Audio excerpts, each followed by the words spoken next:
What's up, everyone, and welcome back to the latest edition of the Respectfully podcast. And I'm your host, Cameron Farmer. And today, man, let's get right into this. I'm not happy. I'm genuinely not happy. And to be transparently honest with you, I don't think I've processed it. The Clippers lost to the Warriors in the play-in game for the battle for the 8th spot that would have seen them compete against Phoenix. And it genuinely feels like, what do you call it? It genuinely feels like I'm always making videos that I say thank you to Kawhi Leonard. And I want to say this truly to Kawhi Leonard. Thank you. Thank you, Kawhi Leonard. You competed at a level this season that resembled your lone season in Toronto, that resembled your first season with the Clippers. And these 7 years have not met expectations. And those expectations were people wanting you to win a championship. And obviously, you can control what you can control. But when people tried to write you off, you kept coming back. When these media members, these so-called analysts, these so-called experts wanted you to retire, publicly called for Steve Ballmer to retire you, you kept coming back.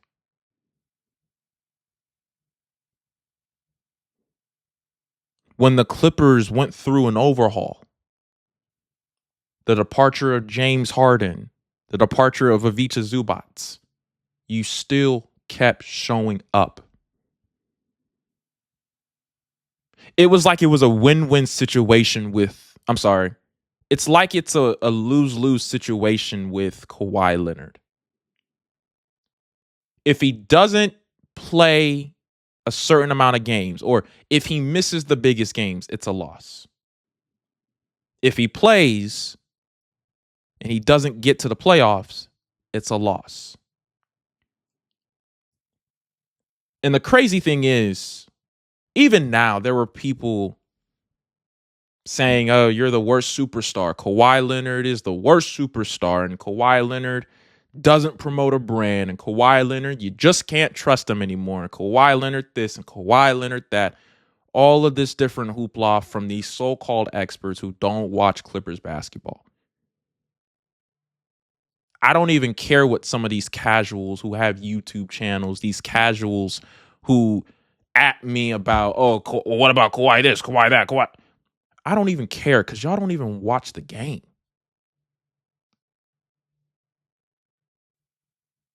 These were also the same people that was saying, man, Kawhi, man, he like that, boy.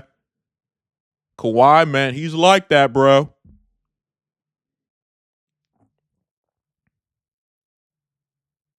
People respect winners. But see, the thing with Kawhi is he is a winner. I don't know what people have against Kawhi Leonard,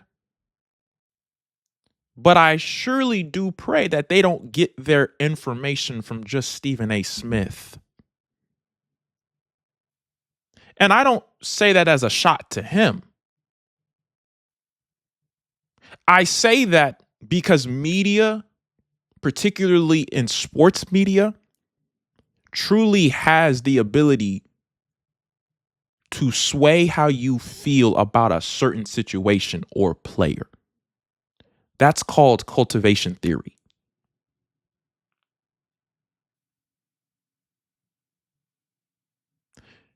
Some of you are paralyzed where you don't think for yourself. and you decide to go along with a certain crowd, and you decide to involve yourself in groupthink, in echo chambers, as a defensive mechanism for some of you all to not think for yourself. But that's okay. When it comes to Kawhi Leonard, I don't really expect a lot of y'all to think logically about Kawhi Leonard. Damn, he's injury prone. Okay. What's next? What's new? You and thousands of people have said that. But the thing is, he kept coming back. Now, as Kawhi Leonard enters into his offseason, he's going to have some decisions to make. He's going to have to decide whether or not he wants to remain with the Clippers or go somewhere else to compete for a championship.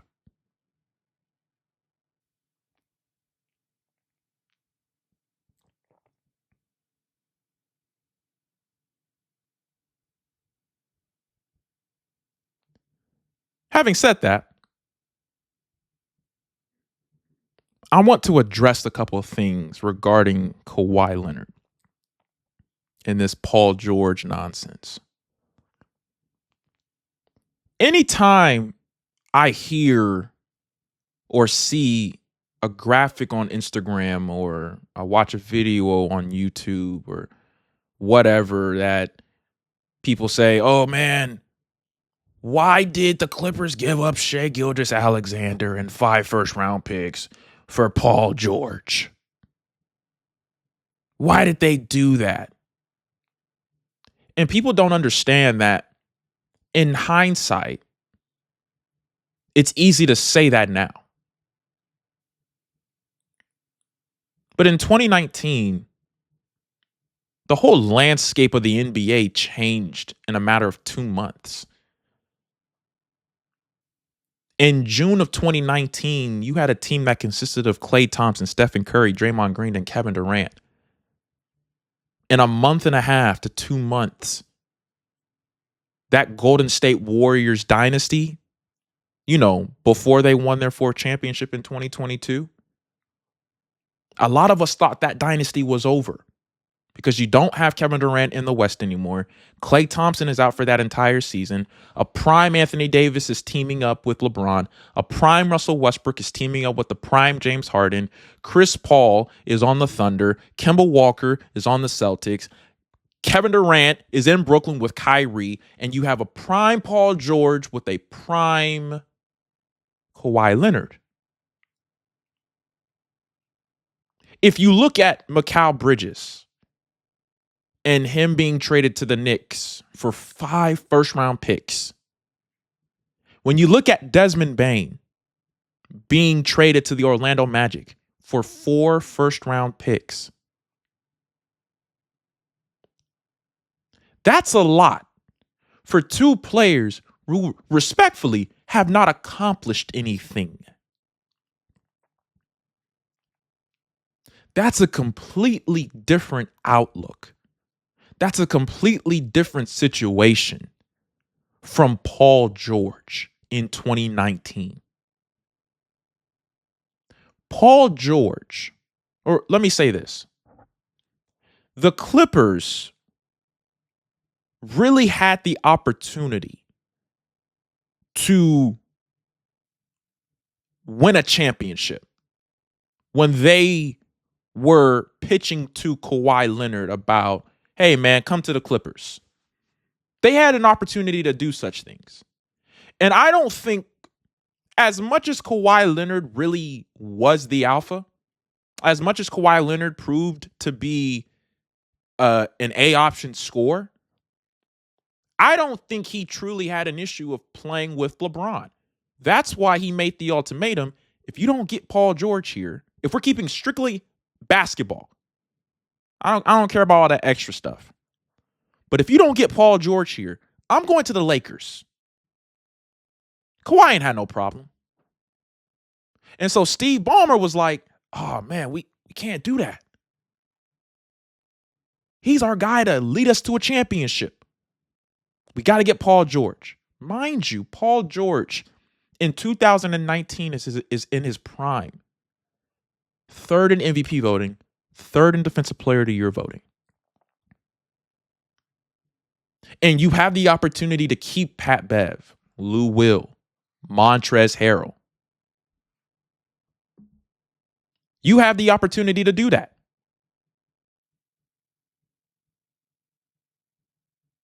Landry Shamet, just to name a few. The Clippers really weighed from developing their future so that they can contend in 2026, 2027, and weighed it with contending now in 2019, 2020. And here's the thing with the Clippers. You don't make those moves without recognizing that you have a championship window of 2 to 3 years max.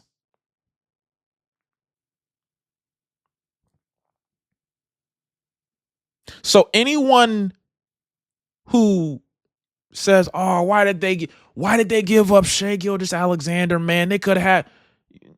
Bro, you had the opportunity to get prime Kawhi Leonard and a prime Paul George on your team at the same time. Yeah, I'm giving up a rookie Shai Gilgeous-Alexander that I don't even know at the time will be the best player, arguably, in the NBA. Nobody knew that. Not a single soul will ever convince me that they knew Shai Gilgeous-Alexander was going to be the player that he is currently, this quickly into his career. Now, again, if Steve Ballmer and Lawrence Frank, if they knew now what they knew back then, I'm sorry, let me say that again. If they know what they know now, and if they knew that back then, yes, they wouldn't have traded Paul George. They wouldn't have gotten Kawhi Leonard. They wouldn't have.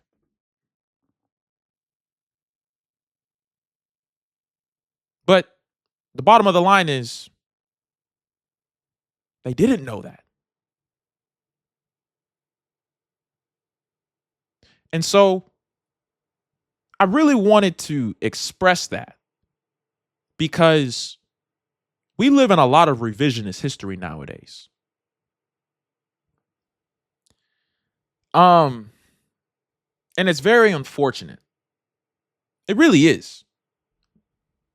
And so what do I think Kawhi Leonard should do now that he's in his offseason, now that he's played his potential final game with the Clippers? I believe Kawhi Leonard should leave. I believe Kawhi Leonard should move on from the LA Clippers. I said this approximately 2 years ago. As long as Kawhi Leonard, LeBron, Kevin Durant, Steph, as long as those guys are in the Western Conference, they're not winning a championship. They're just not. Now, let me knock on wood, because I want them to win a championship. I want Kevin Durant to win a championship this year. But Kawhi Leonard has to move on from the LA Clippers. And I don't want to disrespect the Eastern Conference. Like, there's such an easy team. There's such an easy conference to compete in. No, in case anybody has noticed, the Eastern Conference is probably the most competitive it's been in years. So no, they're not an easy conference to win in. However, if you put Kawhi Leonard on an Eastern Conference team, they immediately become contenders. Immediately.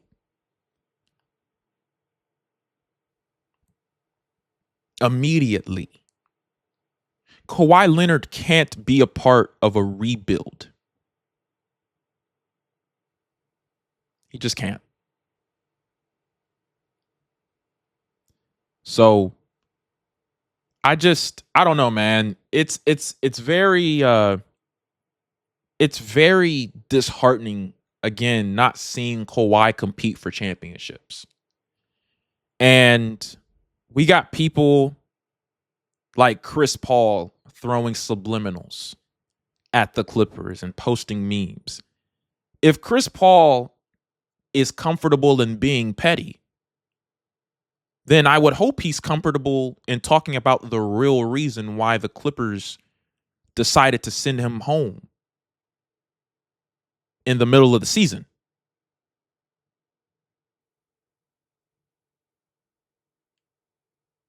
If you're comfortable in sending subliminals and throwing shots, and I'll be real with you, I forgot even Chris Paul was a part of the Clippers this year. I don't think people understand that level of pettiness is what I believe caused Chris Paul to get sent home. Now, make no mistake about it. Chris Paul is a great basketball player. Chris Paul is one of the top point guards in the history of the league. But if Chris Paul is that confident, if he's that comfortable in that level of pettiness towards a team that was successful without him, then explain what the real reason was why you were delayed or denied a retirement tour. It's only fair.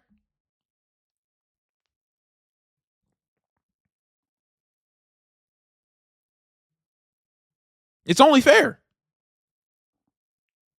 But we know Chris Paul won't do that. We know Chris Paul won't express the real reason because I believe, me personally, it would put him in a negative light. Respectfully, you're at home. You've been at home since November. Chris Paul. I'm not in the interest of throwing shade at people. I don't do that. But that really is cringe. Like, Chris Paul is at home. No team wanted him. No team wanted to pick him up. Even after the Clippers sent him home. And he's throwing subliminals, throwing shots at a team that was objectively and statistically better without him. That was very cringe. So if you're confident in throwing those subliminals, then be a man and say, hey, bro, let me tell y'all the real reason why the Clippers decided to deny me a retirement tour like Kobe.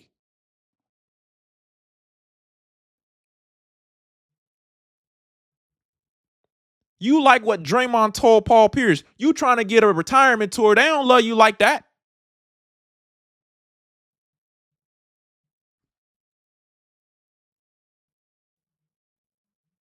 So make it make sense. So, having said all of that, that's my rant. That's my rant. I needed to get that off my chest. I had a long day at work today, and I really needed to get that off my chest, folks. So, having said all of that, I feel better. I'm looking forward to more playoff basketball. I will have videos next week in regards to the first round and the series that I'm anticipating will be box office. And, hopefully I can provide the best analysis for you guys moving forward. And yeah, man, we live, we move, And I pray you guys have a great rest of your weekend. Please be safe. God bless you guys. Love.